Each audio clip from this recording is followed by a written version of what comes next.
So the 4 pillars of self-mastery, these are the 4 pillars. It's unshakable confidence is your outcome. If you're not interested in transformation, if you're not interested in becoming and showing up as the best version of yourself consistently, this may not resonate with you. My best client is the person who feels like they've tried everything. And then they're willing to try some things that they never tried before. And neuroplasticity, it doesn't take me long. That's why I do the uhs and the ums exercise, because it doesn't take long to show people that there's a new way of changing habits that they're not aware of.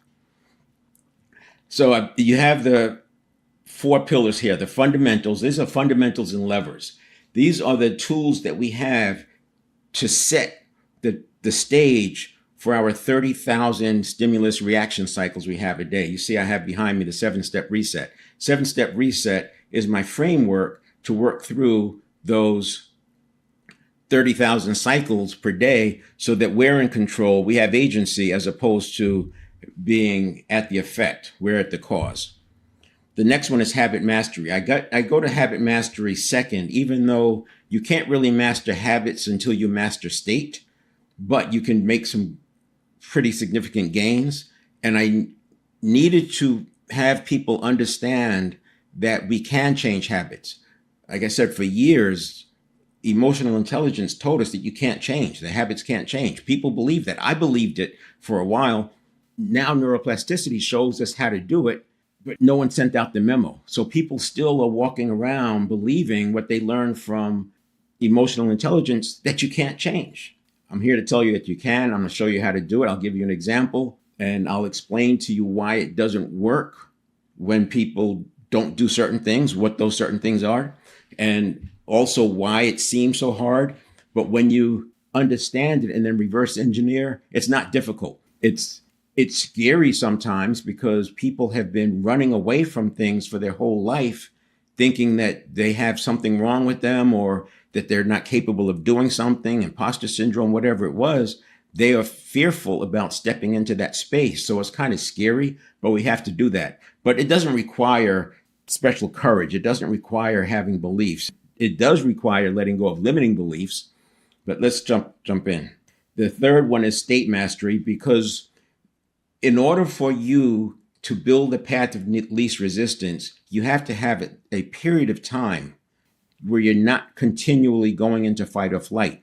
You have to, for that new stage to take place. It doesn't mean that it's going to take 3 or 4 years. It just means that those paths of least resistance, that the old ones, they can be reignited if they're deep enough and strong enough. And so you have to be leaning into this new way of doing things for a period of time. The actual habits can change in a week. You'll see results in a week. And for most people, I would say that you're going to have the breakthroughs in 3 to 6 months. But what I'm talking about is you have people who have been consistently triggered, and those pathways are still available if they choose to go down a path where they're triggering those things again. But there's ways that you can stop that. We have to understand that it's just like a dog. If you've trained a dog, I use a dog as an example because people have seen it. If you train the dog to sit, roll over and all that, and you don't do anything with it for months and months and months, or the dog goes and lives with some other people for a while and comes back, you have to start over again, it feels like, but it's not really starting over, right? Because they learn a lot faster the second time. But if you don't keep reinforcing it, the dog goes back to the old way. So what does reinforcing it look like with state mastery? Just every day you get up and you keep moving one foot in front of the other. Just keep one foot in front of the other. Keep moving towards your quest. As long as you're moving towards your quest, you're actually reinforcing the new pathway. And then we have performance hygiene. This is an important one. The reason this is on there is I saw too many people who have a strong awareness of what to do and how to do it. They make the shifts, but they have things that throw them back off course. And one of the big ones is forgiveness. And it's not forgiveness from a morality standpoint. It's forgiveness from a personal wound standpoint. Now, this is not mental health. I don't do any mental health. It's like little T. Something happened when they were a kid. Someone knocked the ice cream cone out of their hand and people started laughing. And this becomes this pain. It's a personal pain. Who knows what things became little T's, right? And that little T comes back up again, and they're feeling some kind of way with the person that they're with. The person they're with didn't do anything, but maybe did something to remind them of that time. And there you go. That reminder creates the anxiety that happened from the little t, and now it's impacting their current relationship. So that's why I put the performance hygiene, but there's also some other things in there. Consider that we have 100 billion neurons, and those 100 billion neurons are physiological or neurobiological. And hydration, nutrition, the health of your blood, your oxygenation, all those things matter. We know that they matter from a physical standpoint, but they also matter from a cognitive processing standpoint. Oftentimes people, and my clientele is over 50, my target. Oftentimes people will think that something is not available to them, and then they take it off their radar and stop even thinking about it. As a result, they'll think that this is not for them, or that's not for them, or they're not going to go down this path and looking at this thing or that thing. So I like to ask the question, what would you do if you knew you couldn't fail? And I ask you that question for those out there. What would you do if you knew you couldn't fail? The answer to that question is seldom, I'm already doing it. So then the follow-up question becomes, what does failure look like? What does the failure look like, and what is so bad about it that it keeps you from doing the thing that you really want to do? Because the answer to that question is from the heart. It's linked to your purpose. If you're not doing that thing because you might fail, we have to understand what failure looks like and then do something to mitigate that. And I ask you, what's your answer? Even if you think you're already doing it, is it really what you would have answered 10 or 15 years ago, or is it a watered down version because you think the other thing is not available to you anymore? The reason the other thing is not available to you anymore is because we're on a different path. And I know people talk about quantum physics and 2 realities and 3 realities going on, and you have to change lanes and change vibrations. I don't do any woo-woo. This is not mental health, and I do no woo-woo. Everything is science-based. The only stuff that's in my content is peer-reviewed research on neuroplasticity, and I'm bringing in peer-reviewed research in emotional intelligence. So I do apply it to leadership. So with leadership, I use principles and near principles. And the way I come up with principles and near principles is the research that's so deep and so wide that has had thousands of interviews, many trials, and the research and feedback loops. And there's 4 books that I think are excellent for leaders. 7 Habits of Highly Effective People, Jim Collins' work, Good to Great and Great by Choice, and Liz Weissman's work, Multipliers. Now, 7 Habits was written in the 1980s. Jim Collins' work was done in the early 2000s. But remember, the brain is 300,000 years old. So these things work just like the book, How to Win Friends and Influence People, still applies today. These books are about human psychology, and the brain hasn't really changed that much. But I use those near principles because I'm not going to do that kind of research, that level of research, and it gets us out of a debate. We're going to pick the best practice, a proven best practice. It's research. It's highly researched. It's not been debunked. We're going with that. So peer-reviewed and principles and near principles. I have a question here at the bottom. If you knew you could fund your desired lifestyle, pursuing purpose and passion, what would you be doing? This might be similar to this question up here, but again, we want you to lean into what does your heart say that you want? What is it that you really want to do? And then let's start removing the obstacles that are keeping you from doing it. Now, I mentioned the state mastery. This is the inverted U. It's optimal pressure. In here, between totally disengaged and overwhelmed, we have this optimal pressure zone. Now, if you catch people and just kind of ask them about this, you would find that most people think it's out of their control, that the pressure is coming from the outside and they have no control over it, etc. But I'm telling you that you can change your habits in such a way that you govern your own optimal pressure. You literally stay inside this zone. We'll talk about that today. When people become overwhelmed, they shut down. The neuroplasticity doesn't work well when you're overwhelmed. That's another reason why I said we have to be able to stay calm. And again, think about a dog. If you're trying to train a dog to sit and there's a lot of activity going on, there's other dogs barking and cats are messing with them, it's going to be harder to train that dog in that setting. You have to have some calm. Same thing with our nervous system. We have to be able to manage that optimal pressure. And that's a big part of the 4 pillars of self-mastery, is to stay in that optimal pressure. Outside of the optimal pressure, we end up with unpredictable results. Others' actions change your results. So you can get hijacked by other people just because you're heightened. This is the same thing as being on edge, right? You're on edge, and then little things will set you off. So it's the same thing. When you're outside of that optimal pressure, it's like being on edge. All these things are connected. And then uncertainty causes a lack of confidence. And if you don't have confidence, you're on your heels. And now you're priming yourself with that lack of confidence. The upper limit can be more than just a line. So it acts like a barrier. This is what keeps most people from ever going after what they believe or want to be able to achieve. Yeah, we get the homeostasis. We get the upper and lower limits, and we're just going back and forth in our comfort zone. And we do try to go out of it. Most people try to go out of it. Some people do break through. But when you go in here, what happens is you're now doing something that you believed you never could do, or you're facing the unfamiliar. That creates cognitive dissonance. And cognitive dissonance, by the way, it accompanies neuroplasticity. You can't have a breakthrough without having a break with. And in this barrier are all your memories, conditioned. Remember, memories are conditioned. They're in the network of neurons. The stories, the bad experiences, violence, habit patterns, things you've seen, things that happened to you, maybe getting bullied, getting cheated. Even good experiences could cause you to have some cognitive dissonance as you enter this. The logic being that, or the example being a football player or athlete who only wears his lucky socks on big games. It's become a superstition. It's that he had such a good experience with this, it ends up becoming a limiting belief.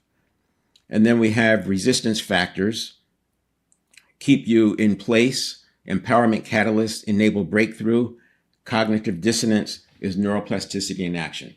So what we have to do is remove the resistance factors, create empowerment catalysts so that we can go forth and do great things, and then understand that cognitive dissonance is neuroplasticity in action. And along with that, anxiety and excitement have a very similar signature. So we're talking about above the line. And when I have the 4 pillars of self-mastery, living above the line requires that self-mastery. This is what I was alluding to with the state mastery. You do have to take charge of the personal leadership and agency, but it's not difficult. It's a process, and the process is different from what we learned. And that's what makes it hard. And the other thing is I used exit ramps and on ramps because this place in here is so different. It's different than this, and it's different than this. And there's more going on. So we have to have an exit ramp and an on-ramp. Just like if you were traveling down the freeway, you wouldn't go heading east and then 90 degrees head south and you're doing 100 miles an hour. You would have to take an exit ramp and then an on-ramp for the new direction. And so you do slow down and you have to let some things go on the exit ramp. We let some things go so that we can go through here. And then you have to adopt some new habits.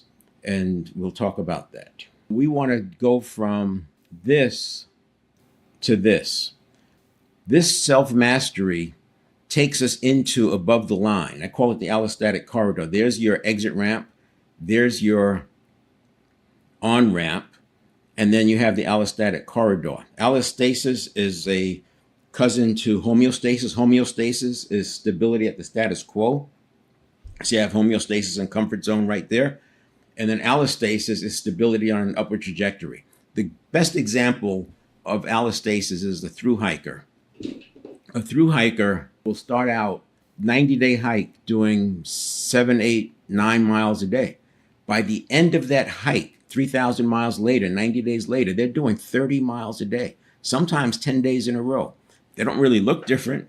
They don't look that much more muscular. They haven't lost a lot of weight. What happens is their signal gets stronger. The allostasis is about the neural pathway signal. The same way homeostasis is about the neural pathway signal. Remember, a 300,000-year-old brain, most of that time, 300,000 years, our evolution has been based on hunter-gatherer. You can find there are places on the globe today that people are still hunting and gathering. That's still their MO. And when you consider that of that 300,000 years of evolution, a very small percentage of it has been living the way we are now.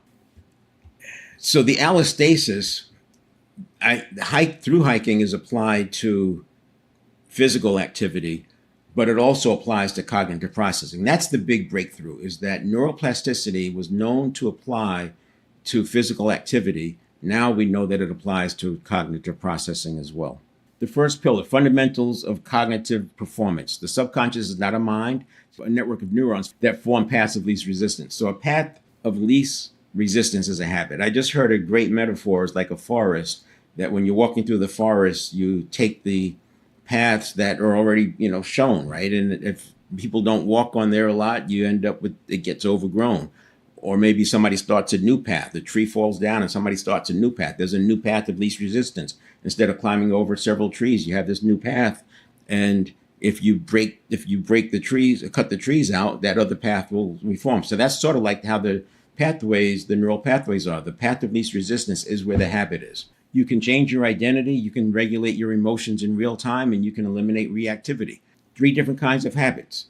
And again, we can change our habits. We're mostly cells, 50 trillion of them, and 100 billion neurons, as I mentioned. Since we're mostly cells, it makes sense for us to understand the physiology part of this thing. It's a major determinant of your outcomes. Now, in my step 1 of the 7-step reset, there's 5 levers. I call it the fundamentals, which is what I've been covering, that, it's not a mind and that we can change. Those are the fundamentals. You have to have that understanding, or you're not going to be able to get past the next part of it. You're going to have too much cognitive dissonance. The 5 areas are beliefs. Beliefs are stronger than willpower. They're stronger than discipline. So if you're a person who relies on discipline and willpower, which worked well, by the way, in your 20s, most likely, if you're like most people, but in our 20s, we were forming the 20 billion neurons in our prefrontal cortex. 100 billion neurons, 20 billion are in the prefrontal cortex. Prefrontal cortex was formed largely from age 19 to 27. So you had an abundance of neurotransmitter, which is why you had more capacity for willpower and discipline. All you had to do was show up, and you got better because you had neurons learning as you went. After 30, that doesn't work anymore. You have to do more than just show up if you want to get better. So beliefs are stronger than willpower and discipline. You have to have something stronger than beliefs, and that's going to be recreating the limiting beliefs. When you eliminate the limiting beliefs, your positive beliefs will take you much further than you could ever imagine. Then we have conditioning. From ages 0 to 7, as you know, babies just learn. They just absorb by doing. 0 to 2, they're in the theta state. 3 to 7, they're in the alpha state. They just absorb. It's like being in hypnosis. They just absorb. That's how they learn to read, all that stuff. That's why you look at kids. They have so many similarities of their parents, especially as the kids become adults. They have a lot of mannerisms of their parents. They just picked it up as a child. That conditioning is outdated. As a hunter-gatherer, what those children learned, I wasn't there obviously, what they learned from 0 to 7, you can see that it makes sense, because at 30, they're still hunting and gathering the same way. Our 0 to 7 is so different than what we're living through today. It's not even close. Priming. Priming is starting to become, in my book, one of the most important things we need to pay attention to as we go through the transition. Once you're on the other side, it's not as important because you have the habits to help you, but priming is so powerful. And let me just give you an example. I want to spend a little time on priming today. Let's say that there's something that has a 9/10 probability of happening, a 90% probability of happening. And you know that it has a 90% probability of happening, and so you build your plans around that 90%. There's something else that has a 20% probability of happening. So you give that less weight, you don't think about it. Now, we can also add another dimension in there and call it severity. So now we have probability and severity.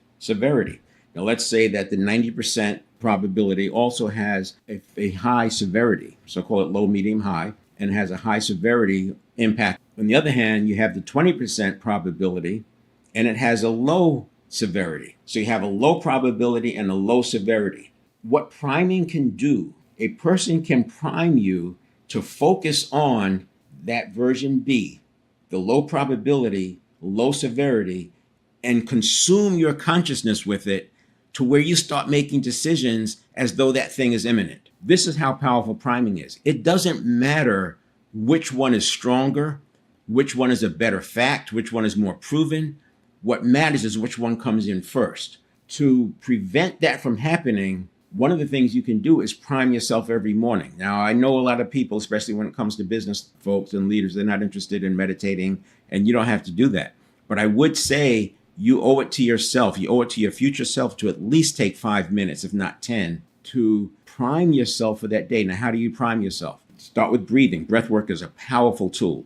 Start with breathing. Do 5-second breaths, 5-second inhale, 5-second exhale. Hydrate. And while you're breathing, you're going to relax yourself into a semi-meditative state, meditative adjacent state, and just imagine how your day is going to go. Remind yourself of the things you have to do. Remind yourself of your purpose. Remind yourself of the priorities. And remind yourself that you're capable. The other thing that's happening here is you're removing some of the reactivity. Another thing you're doing is creating an anchor. So if somebody does come in and create some anxiety or create some reactivity, you can anchor back to that moment you had this morning where you were calm, present, and in mindfulness state. So priming can cause anxiety and easily can hijack emotions. And we've all seen it. We've all been there. So pay attention to priming. I'm going to even show you later today how your own habits can prime you and knock you completely off course. The good news is that all things that I'm talking about, you can do something about it. And then we have mindset. That's another thing people think neuroplasticity is mindset. It's not mindset. And mindset, interestingly enough, when you look at it in the context of beliefs, conditioning, and priming, I would say mindset is not as strong as the others. If I had one thing to do with the person, I'd work on beliefs first. If I could do two, it would be priming. Because with beliefs and priming, I can at least get them showing up as a near best version of themselves. It'll take a long time for the habits to take place, but if I add in neuroplasticity, we can build the habits quickly. And then you have physiology. Physiology is up there because physiology can trigger fight or flight, and physiology can also create calm. You can stand tall and feel courageous. You can slump and feel weak. You can continue to do weak activities physiologically and get weaker and weaker to the point where you're experiencing fight or flight. So here's the step one, fundamentals and levers. Allostatic capacity is the goal, that upward trajectory, stability on an upward trajectory. Fundamentals and levers, beliefs, neuroplasticity, priming, mindset, physiology, and they're all intertwined. Beliefs impact the other four, neuroplasticity impacts the other four. You notice I did change the word from conditioning to neuroplasticity. Conditioning is what we have. Neuroplasticity is how we reset the conditioning to what's aligned with our quest. Priming is probably one of the more significant ones, especially as you're going through the transition, because it's so easy to get primed into old habit patterns. And then mindset. Without mindset, you're not going to believe that you can do these things anyway. You're not going to put in the effort. Growth mindset. And then you have the physiology. And physiology is a very strong way to get back to coherence. And coherence is important. Coherence is step two. Step two is regulate with rapid recovery. In emotional intelligence, it talks about self-regulation, self-awareness and self-regulation. But it talks about doing it with the conscious mind. What I do at Dynamic Leadership is we move it into the habit pattern. We make rapid modulation, rapid recovery a habit. And in order for that to work, you have to have the coherence. That's what I was alluding to earlier when I was talking about state mastery, why it's so important. So self-awareness, coherence, and then I have in the star, we use heart rate variability as a proxy for coherence. Heart rate variability is the space between your heartbeats. So if you have a heart rate of 60 beats a minute, every beat is not exactly a second from the other beat. It varies. When you're calm, it's a higher variation because it goes up and down with your breathing. But when you're in anxiety, when you're in fight or flight, your heart's racing. It's pushing your heart rate up because it's ready for this fight with the tiger. And then there's no variability or less variability between your heartbeats. So heart rate variability is a good proxy for coherence. And then we have present moment and rapid modulation. These things are all tied into that step two. These 7 steps, the 7 steps of stimulus reaction happen 30,000 times a day on average. For some people, it's going to be more. For other people, it'll be less, but it's about 30,000 times a day. The second pillar, habit mastery. Your habits make up your personality and your identity. 3 types of habits to address. Behavioral habits, those are the easier ones. Things like uhs and ums, idiosyncrasies, scrolling, reaching for your phone. Reactive habits, these are more difficult because you have to know what the trigger is. And if people have a habit of reactivity, then any trigger can create the reactivity. So it's more difficult to identify all of the triggers and do something about them. But what we can, or the cues or stimulus, what we can do is change the reactivity. So that's what we do. So there's 4 layers of reactivity. There's your first layer. This is like the internal threat. We're creating it ourselves. I call it the hater reflex, because in social media, if somebody posts something and you'll have somebody else just like lash out and they're attacking their character. They don't even know the person, but they're attacking their character, etc., because it triggered something inside of them. It was an internal threat. It's a reaction to a reaction. They don't even know the person. So that's the internal threat. That's the first layer. Then the second layer is cognitive biases. Cognitive biases actually come in very early. When I talk about the 2 sides, the network of neurons and the conscious mind, cognitive biases are right up there with reactivity in terms of happening very early. And then you have your reactive habits. Your layer, your ego threat layer. This is like road rage, when somebody's ego is threatened and they lash out. And then the last one would be like a crash out, somebody having a phobia, something like that. We're crashing out.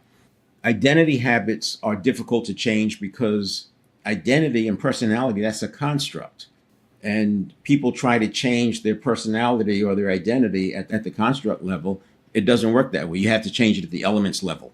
These reactivity layers are a good reason why people believe habits can't be changed, because the reactivity is happening. By the time you are aware that you're reacting, it's too late. This is the network of neurons side. It processes at 11 million bits per second. This is the conscious mind side. It processes at 50 bits per second. Much, much slower. 11 million bits to 50 bits. And the conscious mind has a reaction time of about a half a second. So from the stimulus to when the conscious mind understands that something changed, it's a half second.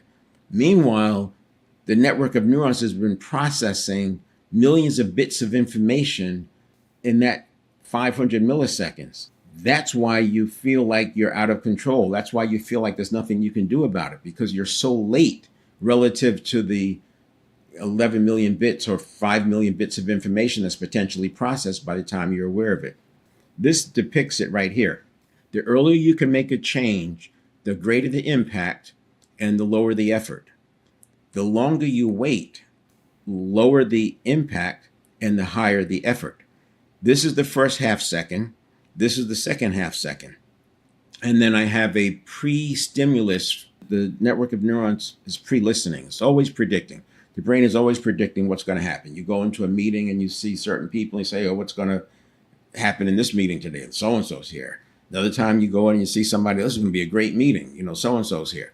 You're always predicting what's going to happen, and that colors your experience. This is priming. You're priming yourself with your own predictions. So by doing the priming in the morning, intentional priming, it's very different than letting yourself be primed just by the forces that are out there.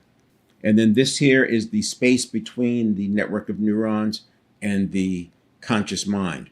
The network of neurons processes in signal. The conscious mind processes in words. So it's important that we have a way to allow that conversion to happen. The network of neurons is converting the signal into something that can be perceived by as thought. So that's this area here. That's this conversion. Now, again, if you're triggered, that 1 second is going to get reduced. You can have a person have 5 or more stimulus reaction cycles inside of a second. If you've seen somebody crashing out or somebody being triggered, you see they're reacting to the reaction.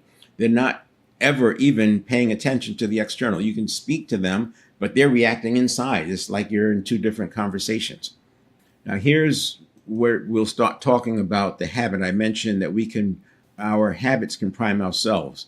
So this zone here is where your cognitive biases come into play, and this is where your reactive habits, so it's cognitive biases and your reactivity habits live here. Call it readiness. You can make a change there with a perpetual question. A lot of people have a perpetual question that's something like, why can't I do anything right? Now what's going to happen to me? I wonder what fun stuff is going to happen today, being sarcastic. And they're priming themselves for having bad things. And this is not PMA. It's just it's like training your dog, and you go to the cabinet where the dog food is and the dog gets excited. You're priming yourself to believe that something's coming. Then we have the orientation. So these are reactivity habits. This is the orientation zone. This is your identity habits, your personality habits. And then we have mobilization. These would be your behavioral habits. I mentioned earlier that you can have a situation where your behavioral habits are actually causing reactivity. For example, if a person that catastrophizes, they immediately start talking about how bad things are. They talk about what can go wrong, why they're probably going to fail. They are priming themselves, and that is a habitual, right? That can be a habitual pattern, and they're priming themselves. Let me give you an example. A person has self-talk, and they have a little hiccup in the morning, and they say something like, oh, wait, there's the day. The whole day is going to be shot now. They just prime themselves. Where did that statement come from? The whole day is going to be shot. That is a habit pattern. It's something goes wrong. The path of least resistance is to blurt out, there's my day. The whole day is going to be shot. We can change that habit at the behavioral level. That is a behavioral habit that's driving reactivity, and people are trying to change it at the reactivity stage. You change it here. But we'll also talk about how to change the reactivity habits. So that's what I was referring to when I said you can prime yourself. So again, behavioral habits, reactivity habits, identity habits. And then I would say over here in your conscious mind, we call these the response/integration habits. In the 7-step reset, this is all step 3. Step 3 does not include the response. It includes the handoff to the response formation, but it doesn't include the response. The response is step 4. Here's an example of a behavioral habit. I use ums, uhs, and ums. I'm not going to do the whole thing. You can go to 7stepreset.com/live. That's my landing page for this series that I'm doing, and it'll be with the prior clips. 12-minute exercise. You can walk through it, but here's the short version. You stop using filler words, ums, uhs, and likes. And I'm not talking about a person chooses to say I'm talking about the habitual ones that they don't even know that they're doing. You can stop those. 10-minute exercise, they're gone. You won't notice the result until the next day or two. First, you see awareness, and then you start noticing, and you can stop yourself, and then they're eliminated. It takes about a week for them to be completely gone, as long as you practice 2 or 3 minutes a day for 3 or 4 days, because the neuroplasticity happens. Remember, it's not knowledge. The dog doesn't sit because you tell him to sit. The dog sits because you've conditioned that behavior. Same thing with saying ums. And so the first step is you have to know why you do the habit. Why do you do it in the first place? And it's usually tied to safety.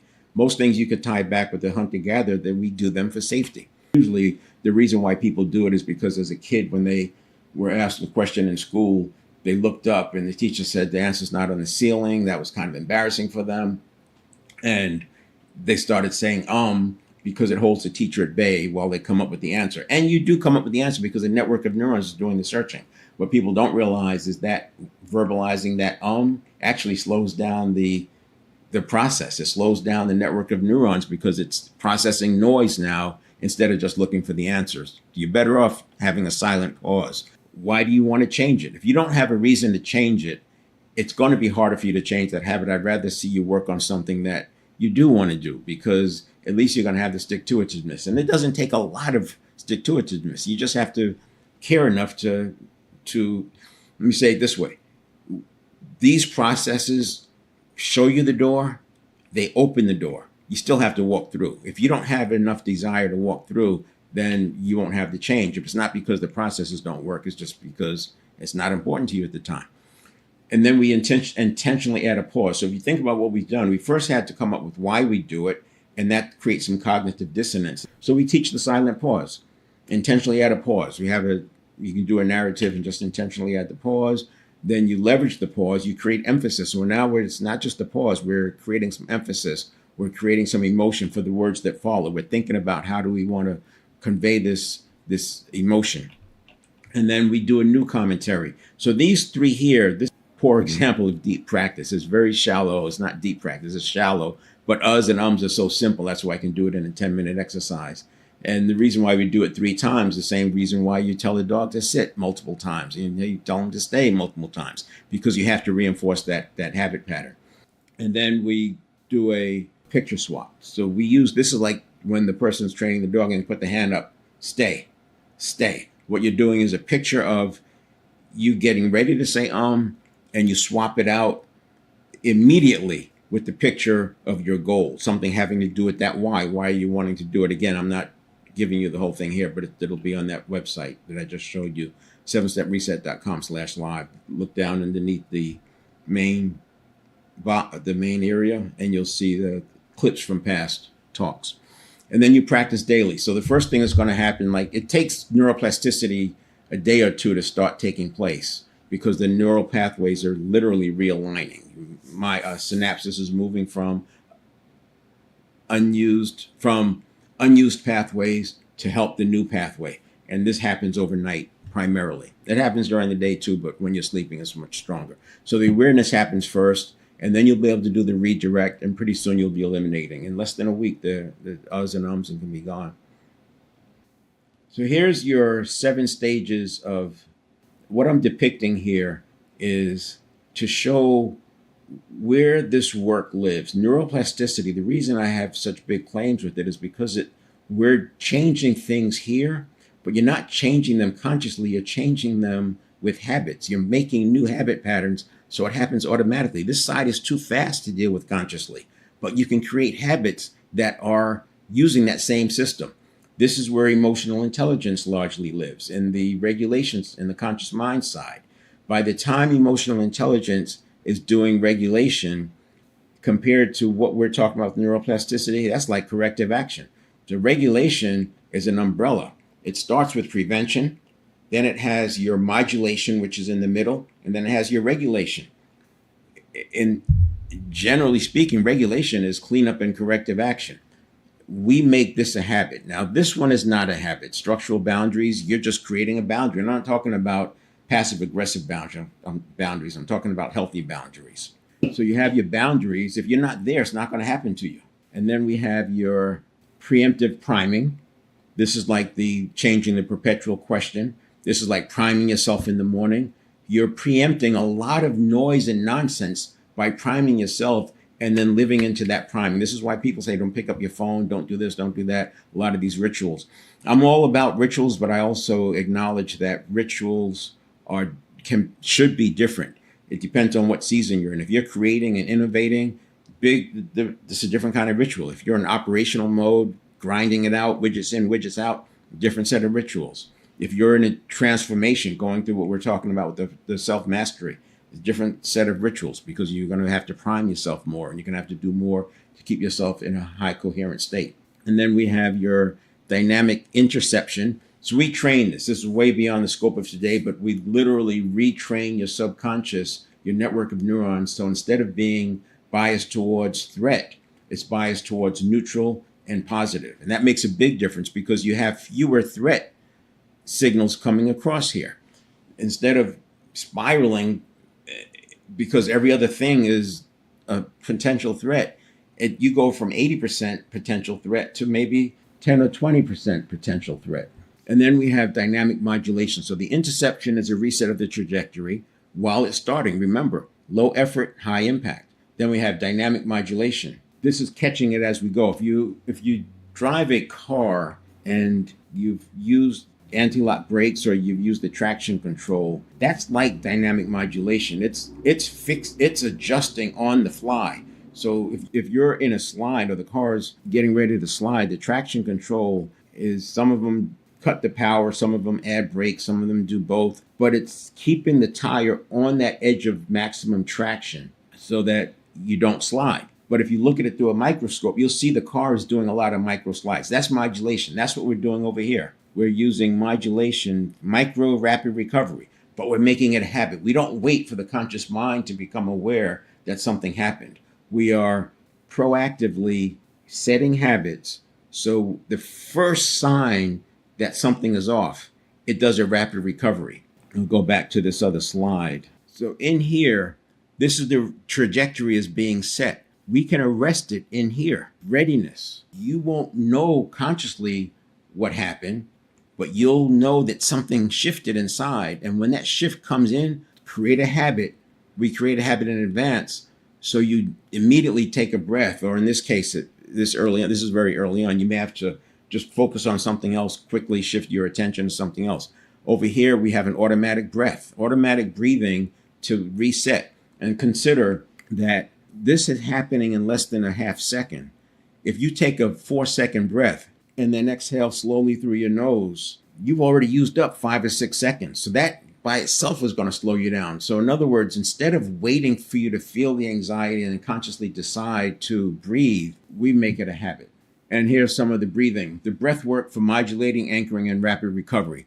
I use the breathing as an anchor because when you're breathing, if you're doing breath work, you're going to come into, like I said, a meditative adjacent state. And that's like mindfulness. I'm not even talking about fully meditating. You're just calm. You're just sitting there, just focusing on your breathing. I like to do 15-second inhale, 15-second exhale. When something goes off, when something is unexpected, you can immediately just take a breath and get back to that anchored state. Again, it's a habit. It's not a conscious decision. The conscious decision is to build a habit. The habit is the thing that kicks off over and over. This is the physiological sigh. Take 2 quick inhales. This is a good one. And then top it off. So you inhale and then you top it off, and that forces more air into your system. The box breathing, 4 counts, inhale 4 counts, hold 4 counts, exhale 4 counts, hold. That's good for stabilizing, getting back to coherence. The 4-7-8 is very good for getting into coherence. Again, I like the 15-second inhale, 15-second exhale, which is a variation of the 5-second inhale, 5-second exhale. There are entire books written on breath work. So I can't do it justice here, but I'll go through these and you can do some quick screenshots. So this one, the psychological sigh, offloads some carbon dioxide. That extra breath is powerful, and it also breaks your pattern. You think about what I'm talking about here. You've heard of you have to first interrupt the pattern. We are building a habit that interrupts the pattern. You take that double breath, you've interrupted the pattern. And we have the box breathing. I think that one is one of the more common ones. This one is more about getting alert. It's more about focused. So a lot of times people like to, when they're teaching meditation classes, they have people do box breathing just to settle in. But it's good for mindfulness as well. Then we have the 4-7-8. This is the one I said is very good for coherence because it targets the vagus nerve, helps them with that vagal tone, and coherence is so important. And this is how you get back to that quick, rapid recovery. And then we have intentionally slow your speech. If you're talking to somebody, just slow down. Just slow down as you're talking. If you're by yourself, you can verbalize and slow down what you're saying. You're just stringing out. So you're not reacting to reactions. You're stringing out. Again, making these habits. And then the last one, the physical tension and release. You could be in a meeting and you can simply just grab your knees and squeeze your knee. And again, we're using habits to break habitual patterns. And you're not consciously thinking about squeezing your knee. You're building these anchors in advance. So it does take a little bit of work, and I'm not suggesting that you do all of them. You pick one. I like the 15-second inhale, 15-second exhale. You might like the quick breaths. The holding or squeezing for tension might be something that works for you. If you're a kinesthetic person, just squeezing and then releasing could be useful. Now, the third pillar, state mastery, personal leadership, agency, and expansion. Accessing the best version of yourself requires being in a high performance state. Cell behavior is like human behavior. There's two configurations for cells. Either they're going after nutrients or they're in protective mode. If they're in protective mode, they're not going after nutrients. You can see the correlation between why people get sick if they walk around holding a lot of resentment.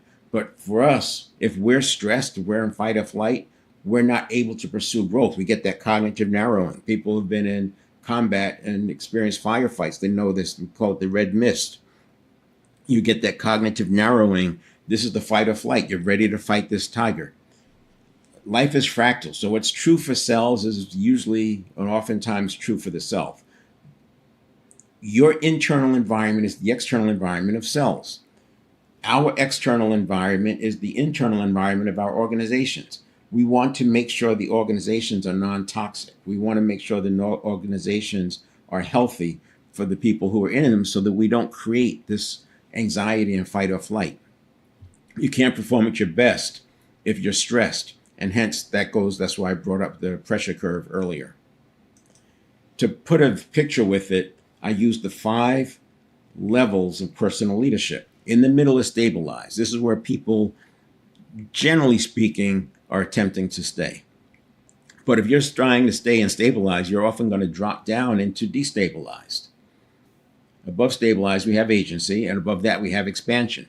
I suggest staying in agency, working to stay in agency, because this is you're pushing on the coherence. So this gets back to what I was talking about earlier. One foot in front of the other. You just keep pushing, keep pursuing back to that agency. You don't let yourself fall into stabilized and destabilized. Every day you get up, it's like a new day. You're working towards that agency. Expansion is like when you level up. If you think about athletes raising the level of the game, you don't stay in expansion for long periods of time. But you can go there for a few hours at a time, get some momentum, and this is that allostatic living. Destabilize and collapse, we don't want to be spending time there. And these can all be traced back to habits. You can build a habit of being an agency. You can build a habit of when you're instabilized, you move back to agency. We can build those habits. When I talk about doing things with neuroplasticity, it's because neuroplasticity is the protocol to achieve the path of least resistance. And here's the 7 steps. You see we have step 1 is your fundamentals and levers, understanding them. Believes neuroplasticity, priming, mindset, physiology, and allostatic capacity. So you're doing laps around this. This is happening 30,000 times a day on average. So this is not something small. We have to constantly be aware of where are we? What beliefs are we giving life to? What are we doing with respect to priming? Am I still focusing on the habits that I want to build? Just as like a quick a dashboard. It's like a quick KPI and a dashboard. And then step 2 is telling you, am I in a strong coherent state? I use HRV, heart rate variability, daily. I just see where I am. If my heart rate variability is low, I know I may need to do some more work just to stay at even keel. I may have to take more breaks and maybe hydrate more, maybe do some deep breathing multiple times a day. The more coherence you have, the less chaos you're going to be experiencing and the less rigidity. Chaos at the extreme is like crashing out. Rigidity is like a severe fixed mindset. So we want to have high coherence so we have low chaos, low rigidity. I look at these as the dashboard because most people are just going along and whatever happens, happens. You don't realize that you are unconsciously engaging in stimulus reaction cycles constantly during the day. If we're awake 65,000 seconds and you're having 30,000 stimulus reaction cycles, that's a recycle every other second. It makes sense for you to get back to coherence and not spend a lot of time off in some other land. Then step 3, we spoke about most of today. This is your stimulus, reaction, and handoff to response. It's not the response, but it's the handoff to the response side. And the response is step 4. So I call this the 1 second model. It's probably a little bit less than 1 second because the reaction time is a half second and you can respond quicker.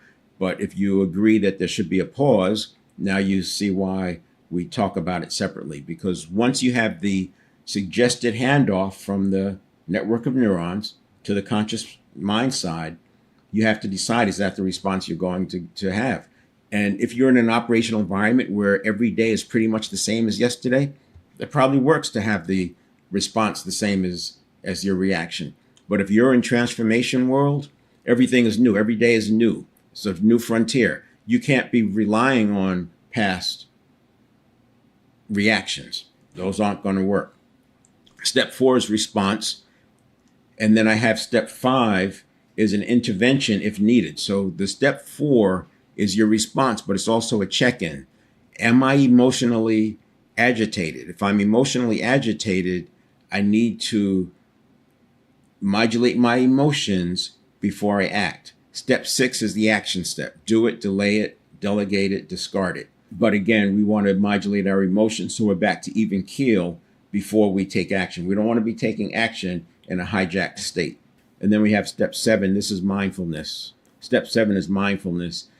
And what we want is to return to mindfulness so we're ready for that next 7 steps as we go through. So the 7-step reset is just resetting your conditioned patterns. So your conditioned patterns are aligned with your quest instead of being something that was done for you and to you by your environment when you were age 0 to 7. Allostatic neuroplasticity. The same way athletes drill until the right move is automatic under pressure, we drill with cognitive processing so that the habit patterns are automatic. That's where we get the rapid recovery. Leaders and professionals can rewire the first half second so that when pressure hits, you're going to show up with your best version of yourself. You want your best response to fire first. So you want to have your best priming in place. You want to be coherent.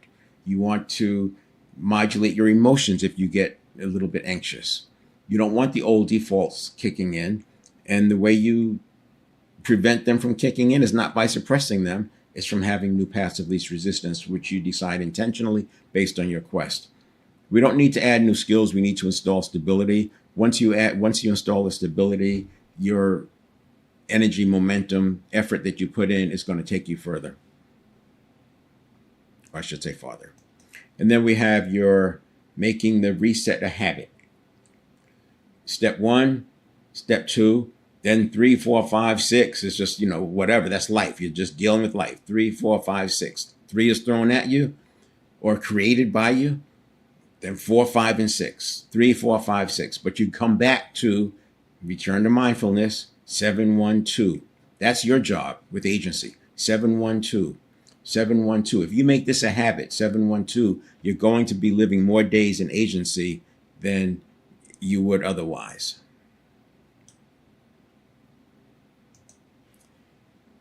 And the 4th pillar. This is the one I added because too many people get so far and then they lose their ability. They get thrown off course. They get hijacked. They get emotionally triggered. Starting with nutrition, you can limit your oxidative waste. Oxidative waste creates inflammation.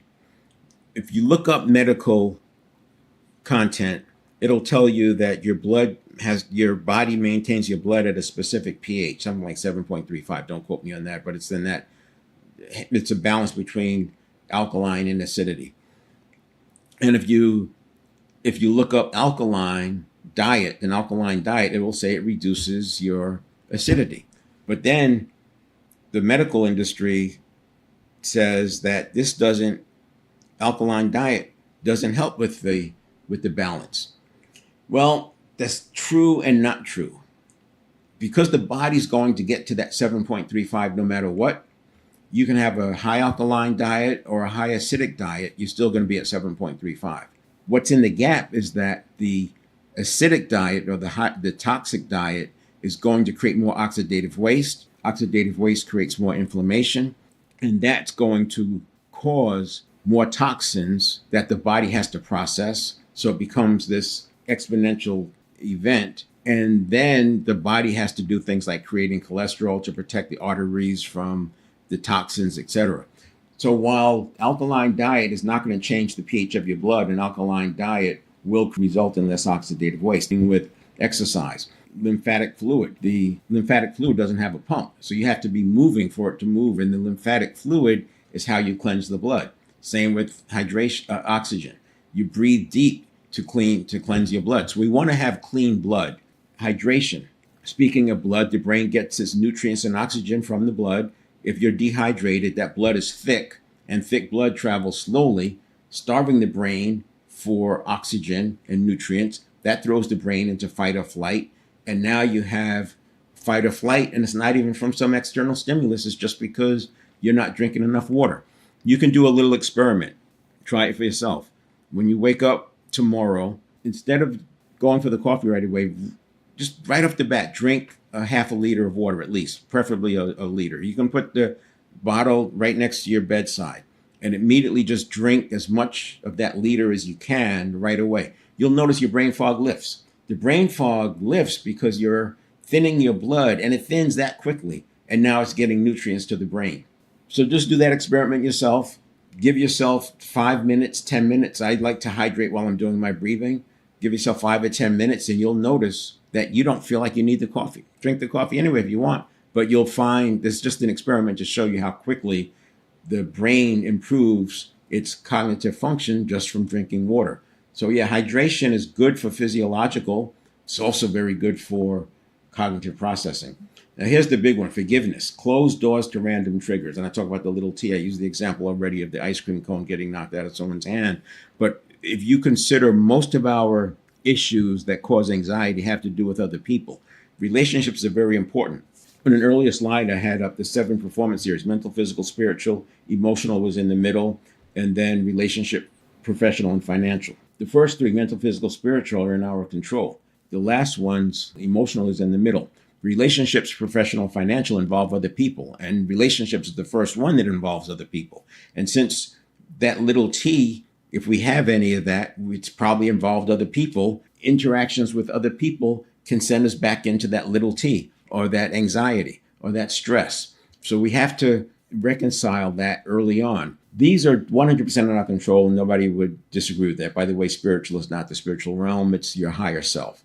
Now, people may have abdicated the responsibility, but you can control these. You can also control emotional, but this one takes a little bit of work when you're starting a transformation, because people can easily emotionally hijack you. We have these buttons, and the people around you know what buttons to push. It's even entertainment for some people. You see the YouTubers doing things, they know they're out there pushing people's buttons for likes. I don't agree with that, but it just shows you how easily it is to hijack somebody. Road rage, that's under this emotional.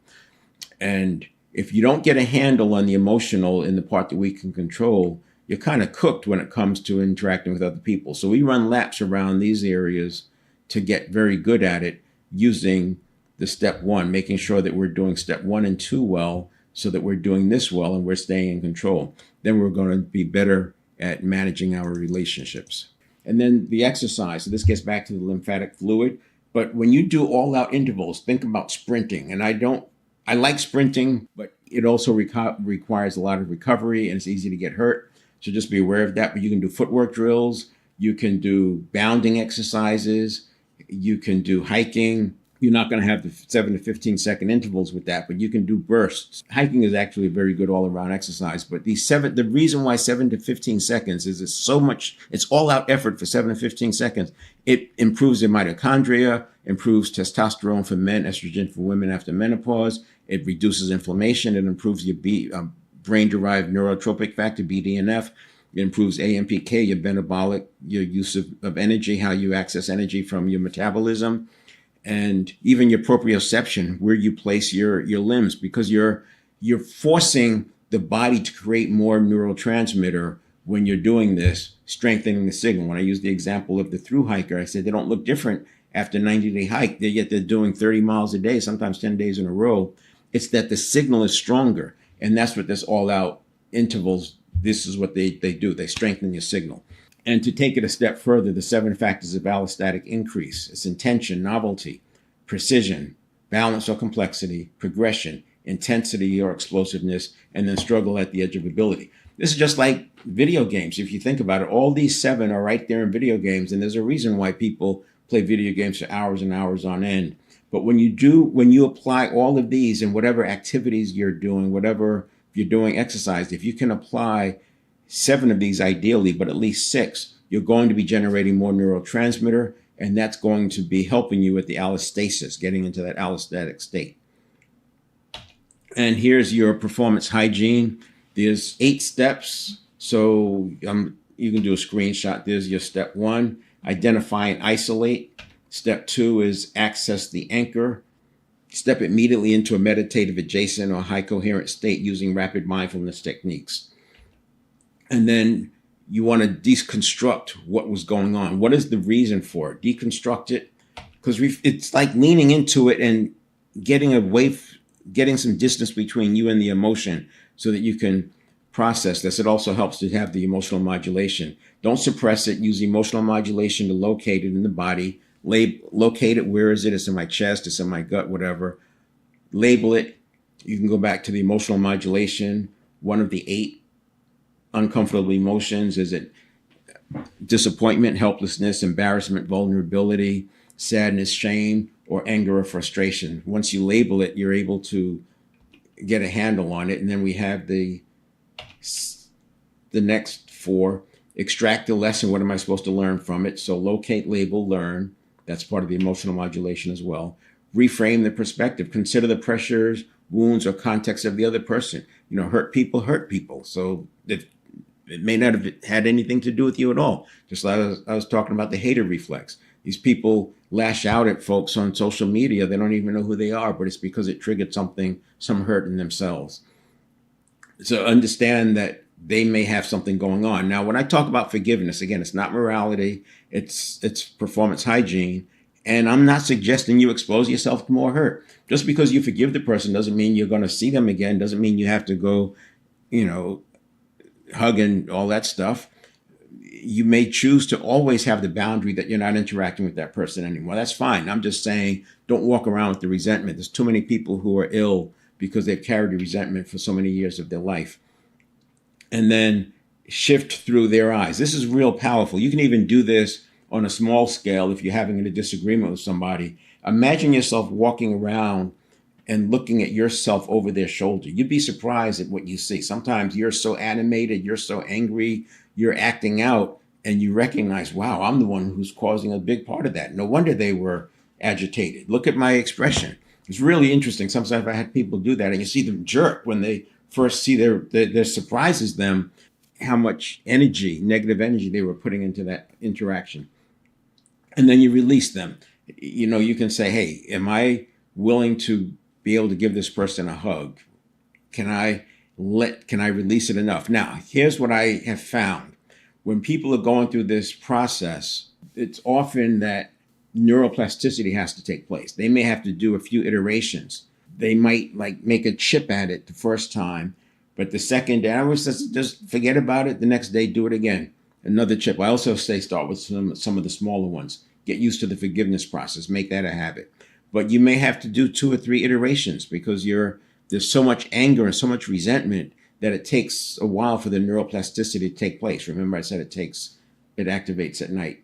So the 7-step reset, learn to apply it real time, interception, modulation, and rapid recovery. That's what it's all about.